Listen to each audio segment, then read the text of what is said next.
Welcome into another episode of In the Game. I am Matt Miguez, and this week we're going to talk some NHL hockey as the Four Nations tournament is in our rear view. And now we look ahead to the final month or so of the NHL regular season, the push for the playoffs. Joining us to talk about all of this is Elliotte Friedman from Sportsnet in Canada. Elliotte, we really appreciate you taking the time, man. How are you? I'm good, Matt. Good to meet you. And I love the color of the microphone for your alma mater, and it's great to chat with you. Yeah, I'm really looking forward to this conversation because growing up in South Louisiana, there's not a ton of hockey fans around Mhm. here. But I've been a hockey fan for a very long time. My dad and brother grew up, when I grew up, they were a Colorado Avalanche fan, Joe Sakic and Yeah, Peter Forsberg and that yeah. run. Mm-hmm. I watched a lot of Penguins as a kid, a Mario Lemieux Okay. fan. And Great choice. And then when I was, 5, 6, I was introduced to a 18-year-old Russian by the name of Alexander Ovechkin. Yes. And I've been a Washington Capitals fan ever since. So So Capitals are your team. the Capitals Nice. are my team. You've seen a Stanley Cup, which is something not every hockey fan can say for their team. Correct. 2018 was a very fun season. I'll actually be bringing that up here in just a little bit. But Elliot, I want to Okay. start with the Four Nations face-off. Just a really fun event to kind of replace the All-Star game this year for the NHL between the United States, Canada, Finland, and Sweden. What were your overall thoughts on the way the event was put together with the round robin format and then, the top two teams by points playing for the championship? How did you feel about the structure of it all?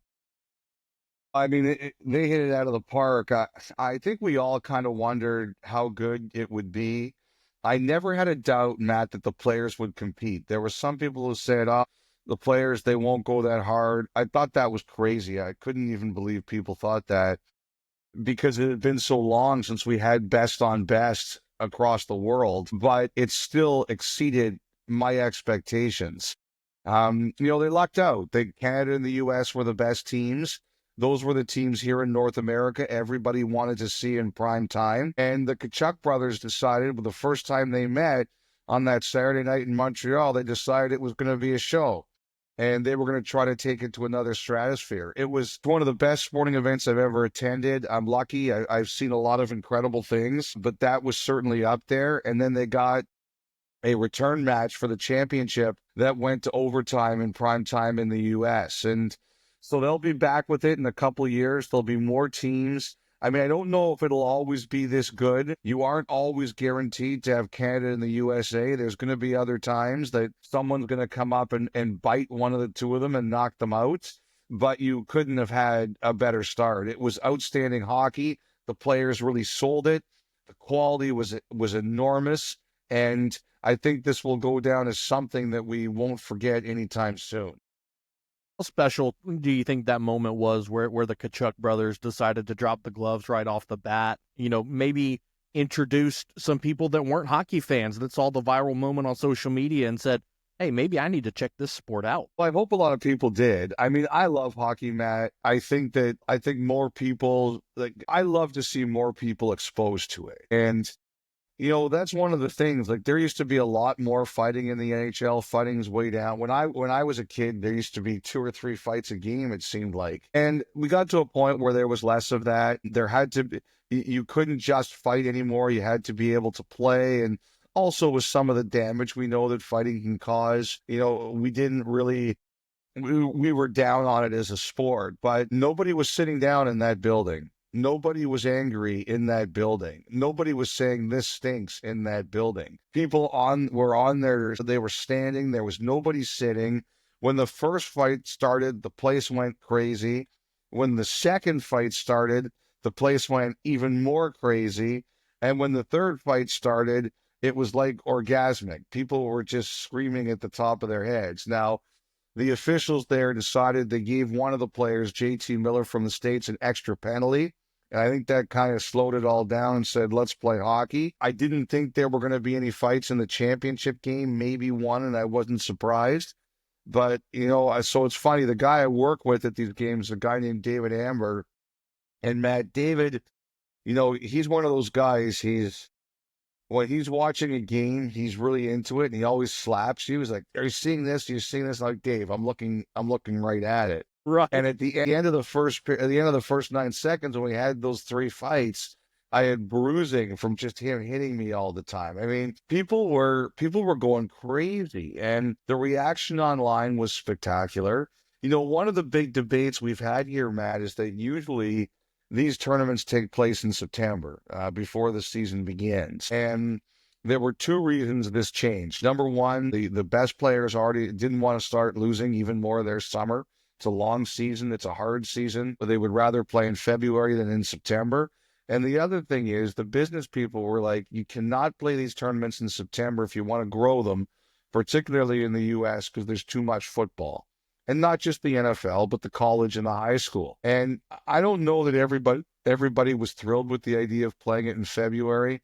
And it was a little bit crazy that we went from a championship game on Thursday night to 14 league games on Saturday. But, the fact that the Super Bowl was done and there was a bit of a lull in the sporting calendar, it really worked because people were into it. They were really into it. Yeah, and the TV numbers prove that. I mean, over 9 million people tuned in to the final on Thursday night, which was the most viewed NHL event in over 30 years. I mean, that's just, an astonishing number. Yes. For the game of hockey. This ESPN TV deal has just been phenomenal for the league here recently. Yeah, ESPN and CNC, they're good partners. They're popular. You want to be. It's interesting because I was reading a lot about baseball. MLB and ESPN just broke up their deal, but I know the NHL really felt that when ESPN came back in, they promote you when you're theirs, right? And TNT, I think their panel's been spectacular. I think Paul Bissonnette's become a very big star, crossover star, and TNT is another outlet that does a lot of production. So, and a promotion. I mean, the fact is that in this day and age, Matt, you're around media. I'm on your podcast right now, doing an interview with right now. People will find you. The young people these days, they know their way around the digital world to find you if they want to find you. You've got to give people a reason to find you. And the good news is the NHL gave people a reason to find it. Yeah, it was really special to see, and like you said earlier, hopefully the Four Nations tournament comes back, maybe bigger and maybe even better. It'll be like And the Eight Nations tournament next right. time. Hey, let's do it. Yes. Let's make it a mini Olympics. I'm all for it. Elliotte, I want to ask you about this now. As well, I've got one more question on Four Nations before we move on. Obviously, Canada wins it on the goal by Connor McDavid, Yeah. and Canada wins almost every international hockey tournament. They are the best country for hockey in the world. I don't think anybody's going to argue with that. But as it stands right here in February of 2025, how close do you think the USA has gotten to Canada in terms of talent and coaching and roster strategy? I think they're right there. They're right there. If you take a look at it, 2010 Olympic Games in Vancouver, Canada beat them in overtime. 2002 Olympic Games in Salt Lake City, Canada won the final 5-2. It was a closer game than that. 2014 Olympics, Canada beat them in the semifinal 1-0, although that was a dominant defensive performance. Before the United States won that game against Canada on last Saturday in Montreal, best on best, Canada had won 17 games in a row. And with Sidney Crosby in the lineup for Team Canada, they won 26 games in a row. And the U.S. won that game. They're right there. And then in the championship game here, as you mentioned, it was overtime. They're right there. They're right with them. And if you take a look at some of the young talent that's coming, they're going to be right there, and they're going to be right with them for a long time. Matt, one thing about Canada, and I'm 54 years old, I've watched this all my life. In big games, they're incredible. One of the things that, Mitch Marner, who had the assist on the winning goal by McDavid, he said, no matter what happened, the Canadian bench was positive. Even in down times, it was, we're going to figure this out. We're going to get there. And I think a lot of that is Crosby and the people around him, but they always believe they're going to find a way. And I'll say the other thing about Canada, Matt, they always get better as these tournaments continue. Like some of their worst games tend to be right at the beginning, and then they just get better. That's happened a few times. I think that the Americans, I'll say this, people used to see USA Hockey as a great team of individuals. They're much more a team now. They have created a better team environment, and eventually they will break through. They're right there, Matt. They're right. Yeah, that you brought up that 2010 gold medal game. That team had a ton of talent, but like you just said, the team element seemed to lack a little bit in that regard. And Sidney Crosby obviously had one of the biggest goals in the history of the sport to Yes. win that gold medal. Really, really special moment for a guy that I respect as a player. But, you and I talked before we hit record. I'm a Washington Capitals fan. Yep. So I'm not a Pittsburgh Penguins fan. Well, you know what? It's there was a time in the NHL where it was one or the other. You were either Ovi or you were Sid. You couldn't be both. You had to pick a side. There was no gray area. You were Ovi or you were Sid. And I think they got tired of talking about each other. There was definitely times you would ask one about the other, and they would roll their eyes, and they would be like, "Really, Right. this again?" And I think what happened was it was really tough on Ovechkin because Sid was such a winner, right? He's won 3 Stanley Cups. He's won 2 Olympic gold medals. He's also won the World Cup medal in 2016. And that was the last time the best on best met before this. Ovi, on the way to a lot of those Sid championships, they went through Washington. There was one incredible 7-game series on the way to Sid's first cup where they beat the Capitals, and he beat them head to head in the playoffs. Or in international hockey, Canada would beat Russia very badly. Like on the way to the 2010 Olympics, Canada had a game where they destroyed them in the championship round. I think once Ovechkin finally broke through and won that Stanley Cup in 2018 that made you very happy, Matt, it changed. All of a sudden, I remember interviewing Ovechkin a couple of months after they won that Stanley Cup, and I went to Washington at the start of their training camp, and he said, he said to me, "What's the next question about me going to be?" And I said, "Alex, there's no more questions. You've won. Nobody's going to question you anymore. You won. You did it." And I'm sure he'd love to get a gold medal, a big one on the international stage. I'm sure he'd love to do that. And obviously now, with the way world events are, Russia's not competing.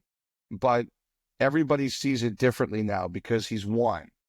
And Matt, that's a hard trophy to win.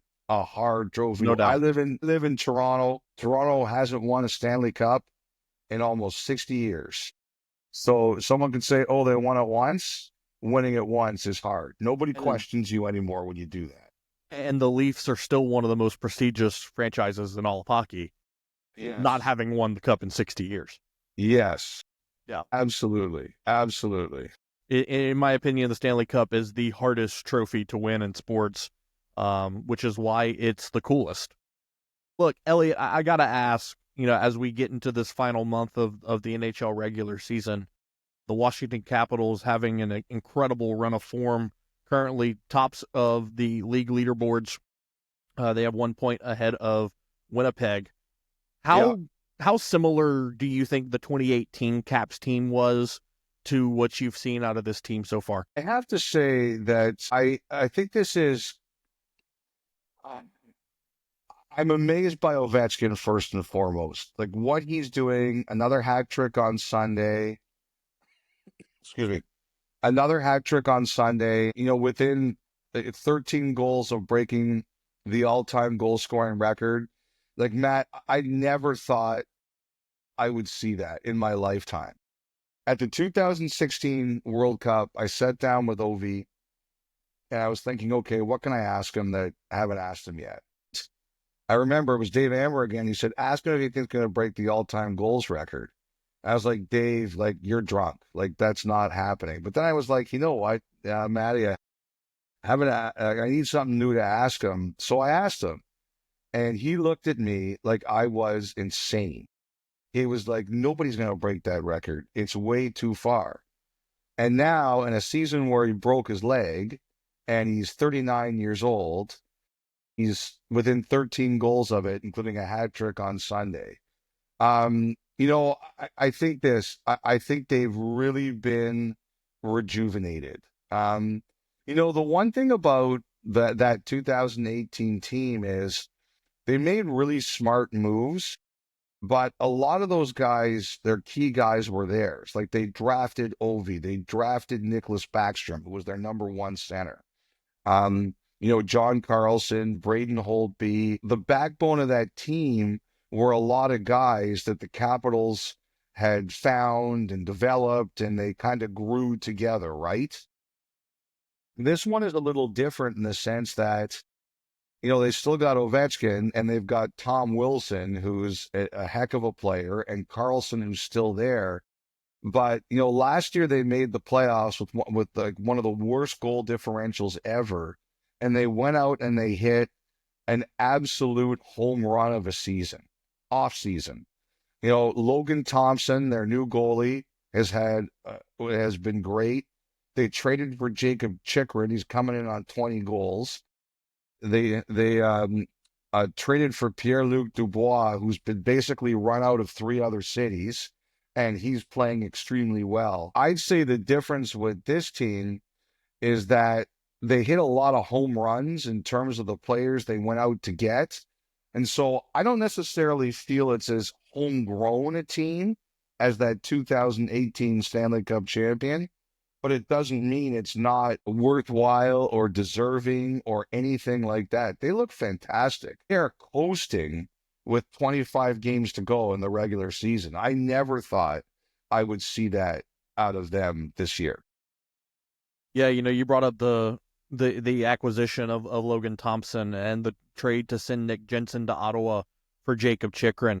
Yeah. That was probably my favorite move of the offseason because, you saw what Chikrin could produce in Ottawa, but it just kind of looked like he needed a change of scenery, and he's found that in Washington. Is he a guy that if you're in Washington's position, you spend the last month or so of the season and into the offseason trying to re-sign him to a long-term deal in DC? The Chikrin? Absolutely. I think they have tried.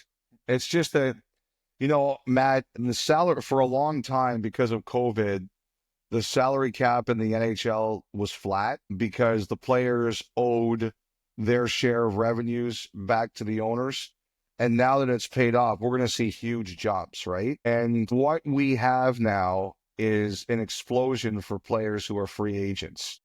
And Chikrin is a free agent, is having a monster year at the exact right time. I'm sure they'd love to keep him, but I think it's going to be hard to keep him.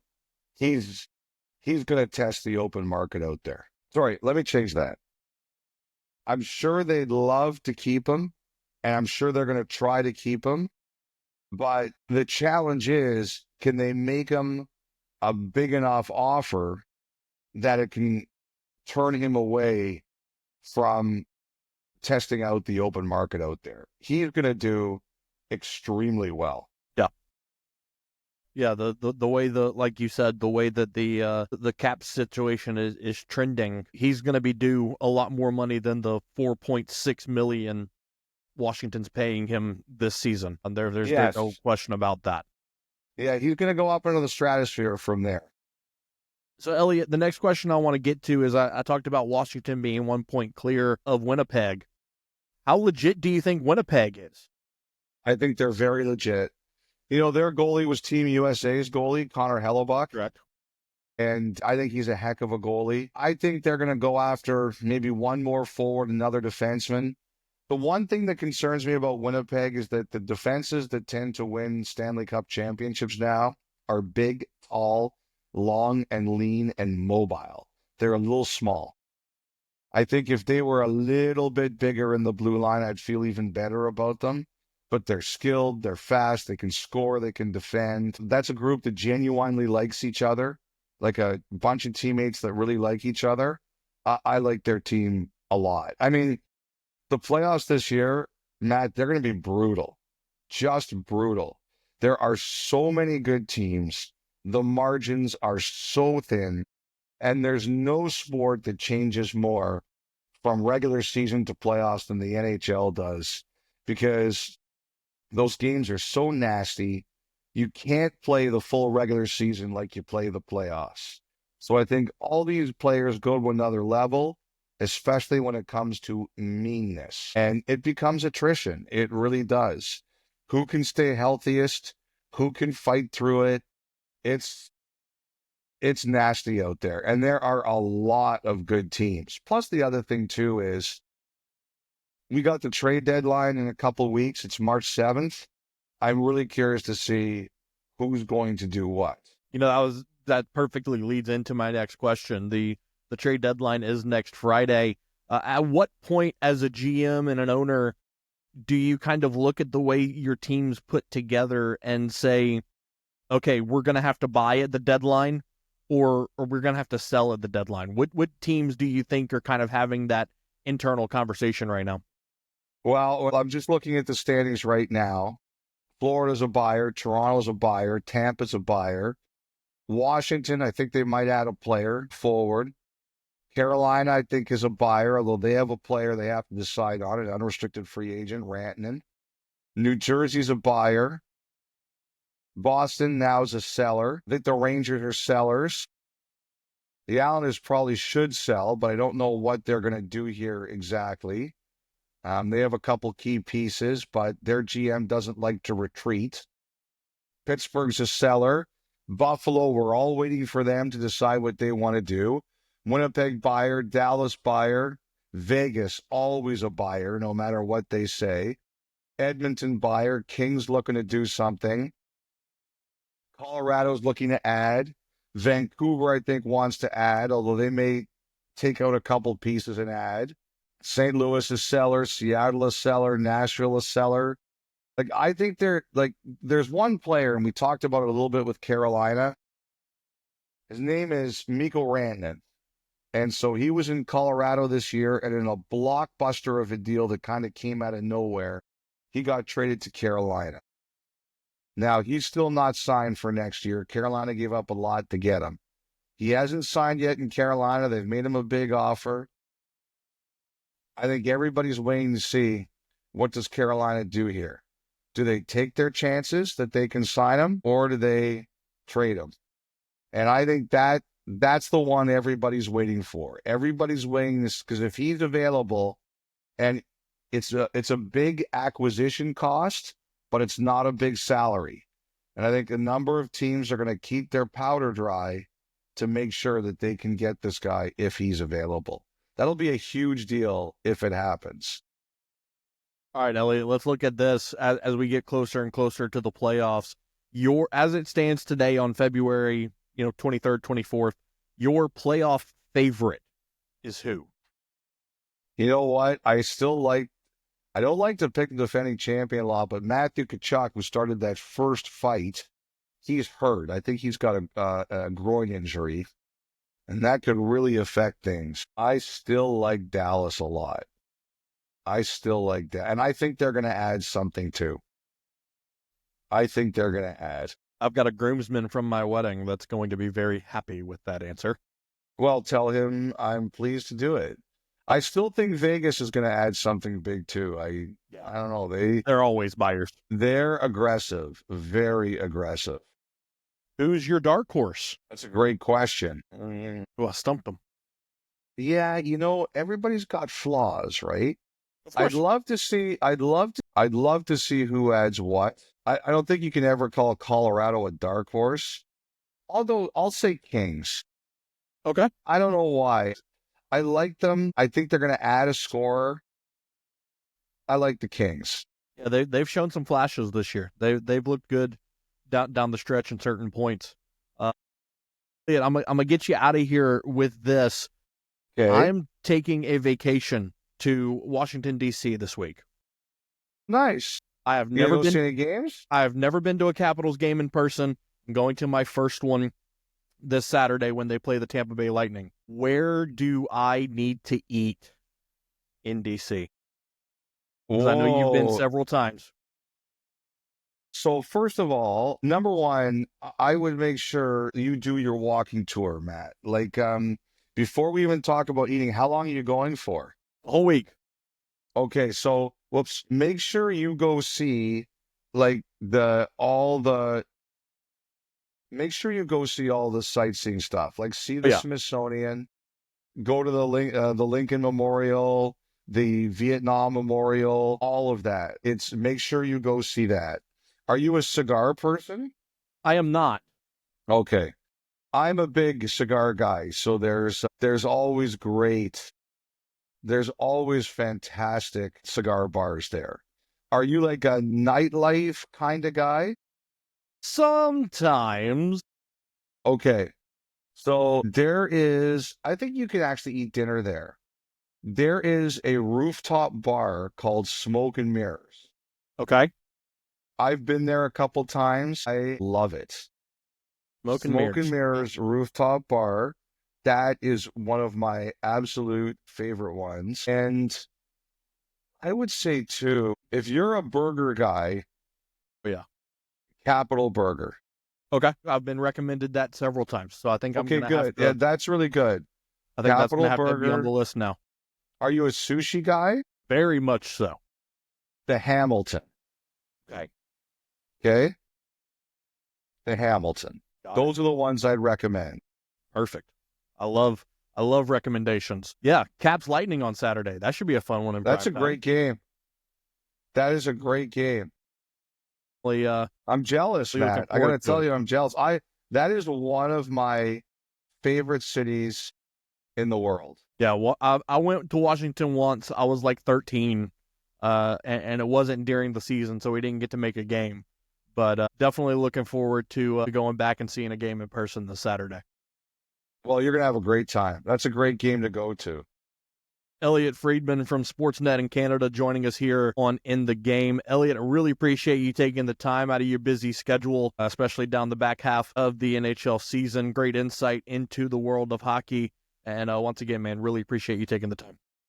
Well, one of the reasons I really wanted to do it was, you don't often get a lot of hockey requests from Louisiana. And I think that's a victory if somebody from your area wants to talk hockey. So I'm happy to do it. If I can help grow the game, I'm glad to help grow the game. No doubt. Make sure you subscribe to us on YouTube at We Talk Ball 4, and you can follow us on Instagram, Twitter, and Facebook at We Talk Ball 4 as well. We'll be back in 2 weeks talking the home stretch about the NHL and the NBA, as well as some NFL free agency here on In the Game.